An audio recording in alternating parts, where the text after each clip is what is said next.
कर्नाटक के शिवमोगा में एक युवक की हत्या के मामले में 3 लोगों को गिरफ्तार किया गया है। कर्नाटक के गृह मंत्री ने जांच की जानकारी दी है।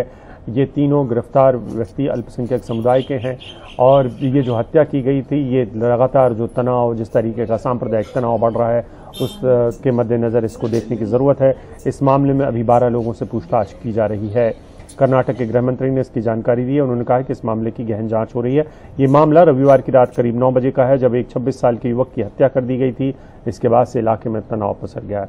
आप सबको पता है कि किस तरीके से हिजाब को लेकर कहानियां धीरे धीरे आगे बढ़ती रहीं और वो तनाव में तब्दील होती रही। हमारे साथी निहाल किदवई। निहाल, ये जो युवक की हत्या हुई है, ये क्यों हुई?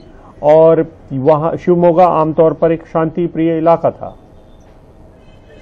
देखिए, इस युवक की हत्या क्यों हुई, ये एक बहुत बड़ा सवाल है। इस कर्नाटक के गृह मंत्री का ये कहना है कि जांच के बाद ये साफ हो पाएगा कि हत्या क्यों हुई।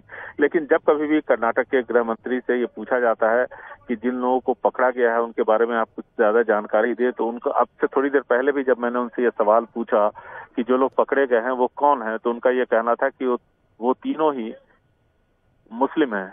एज ऑफ नाउ ही उन्होंने जोड़ा साथ में, यानी साफ है कि अभी जांच चल रही है और पूरी तरह से खुल करके वो कुछ भी नहीं कहना चाहते। यानी कि जब अगर कोई ठोस प्रमाण होगा उसके बाद ही आगे की कार्रवाई की जाएगी। कुल 12 लोगों से और पूछताछ चल रही है, ये भी गृह मंत्री ने बताया।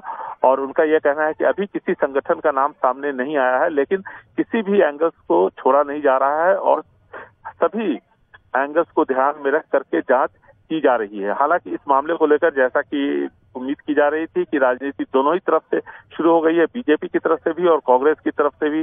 दोनों ही एक दूसरे पर सांप्रदायिक ध्रुवीकरण का आरोप लगा रहे हैं। लेकिन सवाल ये उठता है कि कर्नाटक के गृह मंत्री आरोग्य न्यायेंद्र शिवमोगा से हैं। कर्नाटक के पंचायती राज मंत्री बहुत कद्दावर नेता है ईश्वरप्पा, जो बेतुकी बयानबाजी के लिए जाने जाते हैं, वो भी शिवमोगा से हैं और येडियुरप्पा तो वही है शिवमोगा से। इतने बड़े बड़े नेता यहाँ पर सबके सब शिवमोगा से हैं। वहां पर जो कहते हैं कि कर्नाटक में जो इंटेलिजेंस और सुरक्षा का जो तामझाम है सबसे ज्यादा शिवमोगा में ही केंद्रित होता है, क्योंकि सारे बड़े नेता वहीं से हैं। और ऐसे में इतनी बड़ी घटना हुई है, उसके बाद जिस तरह से वहां पर पत्थरबाजी हुई, उसके बाद आगजनी हुई, ये सब निश्चित तौर पर सरकार और साथ ही साथ जो पुलिस तंत्र है उसके काम करने के तौर तरीकों पर सवाल उठाती हुई। जी, बहुत बहुत शुक्रिया निहाल इस पूरी जानकारी के लिए।